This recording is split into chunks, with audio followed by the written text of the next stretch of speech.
जय हिंद,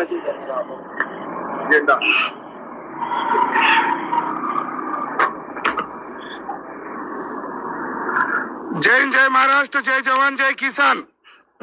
मैं सभी भारत सरकार के, महाराष्ट्र सरकार के जो भी ऊपर ये मंत्री महोदय बैठे हैं, चाहे सीएम से लेके पीएम तक, इनको विनती करना चाहता हूं कि जब देश के रक्षक है, ये आज आपके दरबार में बिल्कुल न्याय की भीख मांग रहे हैं। मैं विनती करता हूं कि जो देश का रक्षक है उसको भीख मांगने पे मजबूर मत कीजिए, चाहे मोदी जी हो चाहे फडणवीस साहब हो। मैं आपको बार बार रिक्वेस्ट करता हूं, विनती करता हूं, क्योंकि मोदी जी आप बड़े बड़े भाषण देते हैं। रेवाड़ी में आपने बोला था कि सैनिकों का परिवार और सैनिकों की जिंदगी साधु संतों से कम नहीं है। तो क्या आपके परिवार को और आपके साधु संतों को रास्ते पे कटोरा लेके आपने भीख मांगने के लिए छोड़ दिया है? क्यों मोदी जी आप झूठ बोलते हो और दिवाली मनाने बॉर्डर पे जाते हो, झूठी मिठाइयां जवानों को खिलाते हो? इनका परिवार रास्ते पे आ चुका है। मोदी जी इतने अंधभक्त मत बनो, और आर्मी का सिर्फ आप इस्तेमाल करते हो, राजकारण चमकाते हो। जैसे लोकसभा राज्यसभा आती है तो आप इनके घर इनके पैर छूने जाते हो। चंदू चौहान साहब एक खानदेश पुत्र 4 महीना पाकिस्तान में रहने के बाद इंडिया में वापस आया, उसको इतनी वेदना झेलना पड़ रही है। एक छोटा सा मासूम बच्चा, उनकी पत्नी, तो आप बताइए कहां से मेरे जवान आए हुए। इन जवानों की परिस्थितियां देखो, और ये सच्चाई के साथ लड़ा देने वाले सैनिकों को देखो जो किसानों के बच्चे हैं। मोदी जी, क्या आपको ये मीडिया में कहीं आपको ये बात पता नहीं चल रही है कि ये जवानों के ऊपर अन्याय अत्याचार हो रहा है? ये न्याय हक की गुहार लगा रहे हैं। पता नहीं इस धुलिया डिस्ट्रिक्ट के खासदार मैडम कहाँ है, एमएलए कहाँ है? जो आपकी नगरी में जो कुछ हो रहा है तो आप पार्लियामेंट में, विधानसभा में मांड नहीं सकते, बता नहीं सकते। इन मुद्दों के लिए राजनाथ जी, आप देश के रक्षा मंत्री हो, आपको शर्म आनी चाहिए कि हमारे जवान ये झोला चिमटा उठा के ये रास्ते पे पड़े हुए कीड़े मकोड़ों की तरह, ये देश के जवान है, Indian armed soldiers forces, the real hero of India. क्या न्याय देना चाहते हो? और बड़े बड़े भाषणों में आप कहते हो हमारा देश सुजलाम सुफलाम हो रहा है, प्रगति पथ के तरफ जा रहा है, देश विश्व गुरु बन रहा है। क्या यही विश्व गुरु है? क्या इस जवानों की शक्ल की तरफ देखो कि इनके साथ क्या अन्याय अत्याचार हो रहा है। मोदी जी, मैं विनती करता हूँ, आप भी एक इंसान है, आज आप पीएम जरूर बन गए हो, लेकिन आपको पता होना चाहिए कि इंडिया के जवान है। निश्चित रूप से मैं कहता हूँ इसका जवाब आपको सैनिक परिवार और जो बॉर्डर पे प्रहरी है वो जरूर आपको एक दिन देंगे। मोदी जी इतने अंधभक्त मत बनिए। मैं आपको इतना ही कहना चाहता हूँ, जो जवान भीख मांगने के लिए और अपना न्याय हक मांगने के लिए मजबूर हो गए हैं, रास्ते पे उतरे, क्या आपको थोड़ा भी नजर नहीं आता? ये देखिए, 5 मांग रखी है। ये 5 मांगे चंदू साहब ने रखी है। उनके साथ अलग अलग राज्य से, महाराष्ट्र से, इस धुलिया डिस्ट्रिक्ट से सारे, तेलंगाना, आंध्र प्रदेश, यूपी, बिहार सब इकट्ठा हुए। आज आपको 20 नजर आ रहे हैं, लेकिन 20,000 रास्ते पे उतरेंगे। जवाब आपको देना पड़ेगा मोदी जी, जवाब आपको देना पड़ेगा। राजनीति आर्मी में नहीं है, लेकिन आर्मी के ऊपर राजनीति होती है। मैं वंदन करता हूँ, इसी का बाप इस काली मिट्टी से लड़ा दे रहा है। जब उगाएगा, बोएगा, तब राष्ट्रपति तक खाएगा। और मेरे देश का जवान प्रहरी बन के जब सीमा पे खड़ा रहेगा, तब मेरे देश की जनता सुख चैन से सोएगी। इसलिए सोते समय मेरे जवान को याद करो, खाते समय मेरे किसान को याद करो। और लाल बहादुर शास्त्री जी ने अपने कार्यकाल में बोला था, जय जवान जय किसान। ये नारा आज भी है, कल भी है, और आने वाले पीढ़ियों में जब तक चांद सूरज है तब तक चलता रहेगा। मैं विनती करता हूँ, फिर विनती करता हूँ कि आप आर्मी के इन जवानों को जल्दी से जल्दी न्याय दे, नहीं तो इसका मुबदला और इसकी भुगतान सरकार, चाहे फिर महाराष्ट्र सरकार हो, चाहे फिर केंद्र में बैठे मोदी जी या राजनाथ सिंह जी हो, आपको इसका जवाब देना पड़ेगा। मोदी जी, हम इंडिया के मूल निवासी है, यहाँ के नागरिक है, हमने देश की सेवा की है, और जो जवान बैठे हैं इनके पीछे सारी सैनिक संगठना, तमाम सैनिक संगठना इनके साथ है। और मैं निश्चित रूप से बोलता हूं, आज मैं अकेला आपको ललकार रहा हूं। जितने भी भारत के 18 लाख सोल्जर्स है और 18 लाख सोल्जरों के परिवार है, उनके परिजन है, उनके दोस्त यार है, निश्चित रूप से आपकी एक कयामत को इस आवाम में देख रहे और इसका जवाब मोदी जी करार आपको मिलेगा। मैं निश्चित रूप से यही कहना चाहता हूं कि इन जवानों को न्याय दे, इनको जो बढ़तर जिस कारण से क्या है वो निष्पक्ष करे और इनको पुनश्च अपनी जगह पे जहां पे सक्रिय वहां ड्यूटी ज्वाइन करने का एक बार अवसर दे। इसके अलावा आपके पास हम कुछ नहीं मांग रहे, सिर्फ न्याय की भीख मांग रहे। और खास करके जो सेना के अधिकारीगण है, इन्होंने जो इनके साथ मनमानी की है, तो उस मनमानी के लिए आपके पास हम विनती कर रहे हैं। तो इस मनमानी को देखते हुए इनका डॉक्यूमेंटेशन चेक किया जाए, इनके ऊपर एक SIT चेक की बैठाई जाए और इसको न्याय मिले। चाहे फिर वो जवान गरीब का हो, चाहे CRPF का हो, चाहे आर्मी का हो, नेवी का हो, एयरफोर्स का हो, जवान के साथ हम अन्याय नहीं सहेंगे। मैं आपको विनती करता हूं, जब नेता नगरी इस चीज से दूर अपनी नजर निकाल देते हैं, यहाँ से शुरुआत होती है फिर लाल सलाम की। इसी जगह से लाल सलाम पैदा होता है और लाल सलाम पैदा करने के लिए इसके जिम्मेदार देश के नेता PM से लेके CM तक है। आपके दरबार में बार बार विनती कर रहे हैं, आज भी विनती कर रहे हैं, कल भी करेंगे, क्योंकि हमारा जो है उपोषण है, हमारा जो भी आपके साथ जो भी है संविधान पद्धति है।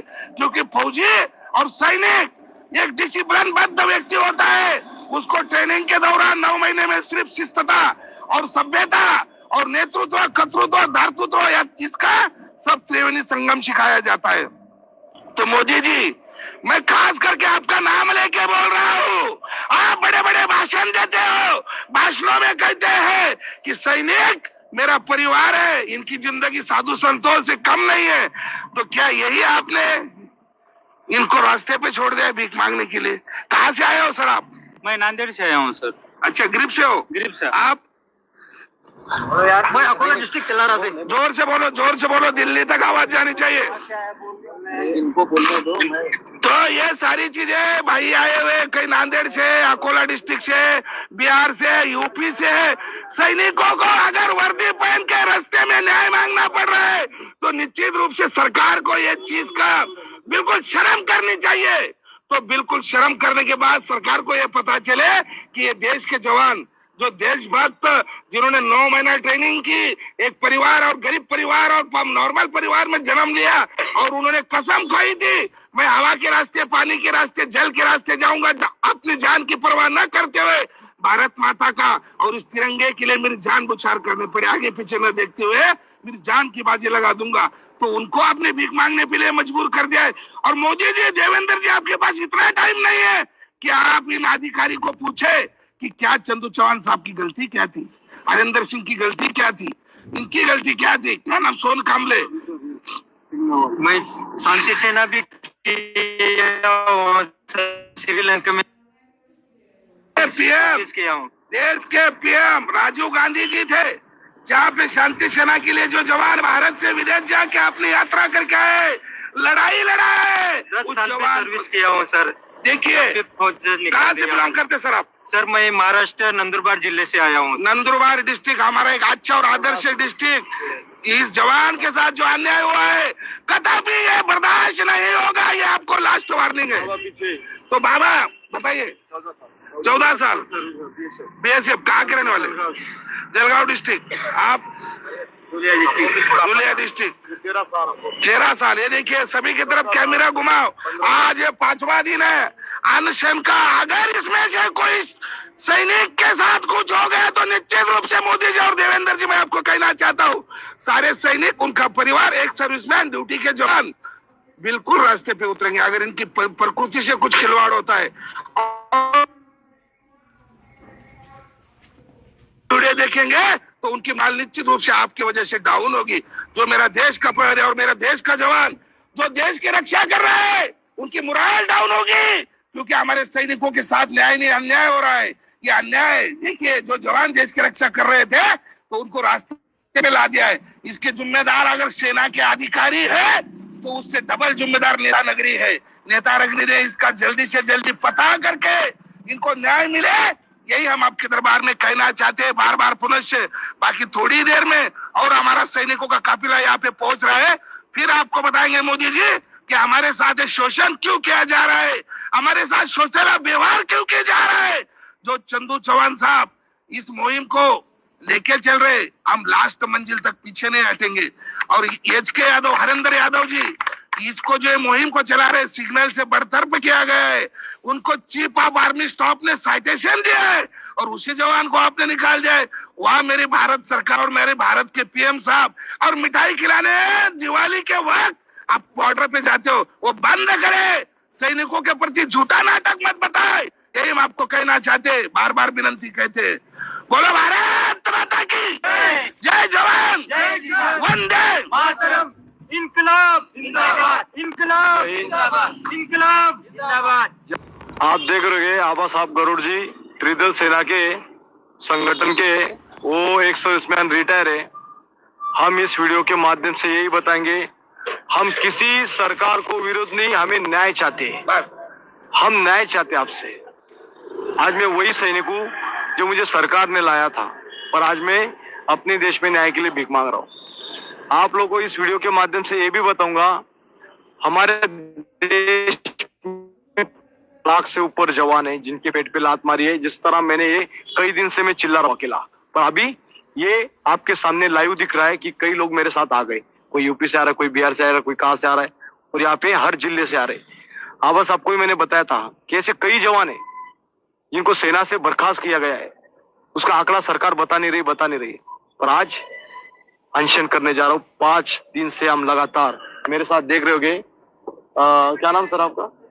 योगेश कुटे सर। वो कई दिन से बोल रहे थे चंदू सर आपने आवाज उठाइए, मैं पक्का आऊंगा, और इन्होंने अन्न त्याग कर दिया। मैं इनको बोलो अन्न त्याग छोड़िए सर, आपको न्याय जरूर मिलेगा, सरकार देखेगी।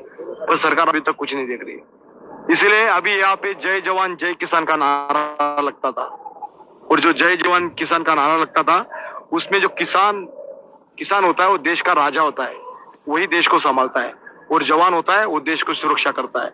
और जवान को ही आज रास्ते पे भीख मांगना पड़ रहा है। मैं इस वीडियो के माध्यम से यही बताऊंगा फिर से, हम न्याय चाहते हैं सरकार से। आर्टिकल बाबा साहब आम्बेडकर ने लिखा है, संविधान लिखा है, संविधान से मैंने इसीलिए 5 मांग मांगी थी। ये हरेंद्र भाई ने इस्तीफा दे दिया, क्यों? क्योंकि ये शोषण कर रहे थे अधिकारी, इसलिए उसने इस्तीफा दे के वो घर आ गया, और उसीलिए उसके साथ भी ऐसी तमाम चीजें हो रही है। इसलिए हमारे देश में कई जवानों के साथ ये शोषण हो रहा है। ये लगातार शोषण रोकने की लड़ाई है। इसलिए मैं अन्न त्याग करने जा रहा हूँ। मैं मर भी गया, शहीद भी हो गया तो चलेगा, पर मेरी ये न्याय की हक की लड़ाई ये रुकेगी नहीं।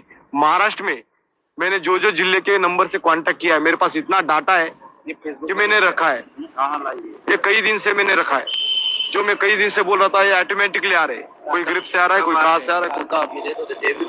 काल मोबाईल वर मेसेज करून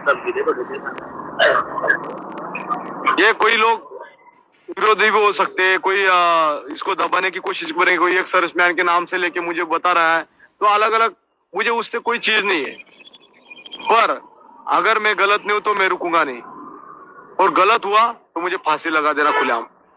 पर यहाँ पे दिख रहे, आपके सामने लाइव दिख रहे कि बाबा 14 साल देश की पदों सीना तान के खड़े यहाँ पे, जिनके पेट पे लात मार दी, सिर्फ उनकी माताजी का पैर काटने गए थे, और अधिकारियों ने अपनी सूढ़ भावना से उसको घर भेजा। मैं कई दिन से बोला सूढ़ भावना से मुझे निकाला है। इसी तरह बाबा को भी पेट पे लात मार दिया गया। 14 साल देश की पदत की और एक देशद्रोही की तरह जिंदगी जी रहा था। और बाबा ने मेरे वीडियो देखे, ये तमाम लोगों ने मेरे वीडियो देखे, उसके बाद ये आए और इन्होंने आवाज उठाई, और अभी ये यहाँ से मंजर शुरू हो गया है।